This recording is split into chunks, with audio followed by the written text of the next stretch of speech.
आपण पाहत आहात शिवभीमक्रांती महाराष्ट्र न्यूज चॅनल। परभणी महानगरपालिकेच्या निवडणूक प्रचार आणि आता वेग घेतला असून प्रभाग 7 मध्ये काँग्रेस पक्षाच्या उमेदवारासाठी रॅलीचे आयोजन करण्यात आले होते। यावेळी काँग्रेस आणि शिवसेना उद्धव ठाकरे गटाची युती असल्याने या ठिकाणी काँग्रेसच्या वतीने सर्वच्या सर्व जागांवर उमेदवार देण्यात आले आहेत। यामध्ये फातिमा बेगम, अब्दुल मुश्ताक, वैशाली, विनोद कदम, गुलमीर खान, कलंदर खान, सुनील जनार्दनराव देशमुख यांचा समावेश असून यांच्या प्रचारासाठी परभणी लोकसभा खासदार संजय जाधव, विधानसभा प्रतिनिधी राहुल पाटील, माजी आमदार सुरेशराव देशमुख, अरविंद काका देशमुख यांच्या हस्ते प्रचाराचा नारळ फोडून प्रचाराला सुरुवात करण्यात आली आहे। प्रभागातील प्रमुख रस्त्यावरून काढण्यात आलेल्या प्रचार रॅलीनंतर रॅलीचे रूपांतर सभेमध्ये झालं।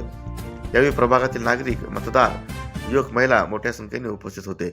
या सभेच्या माध्यमातून काँग्रेस आणि शिवसेनेच्या नेत्यांनी विजयाविषयी विश्वास व्यक्त केला आहे।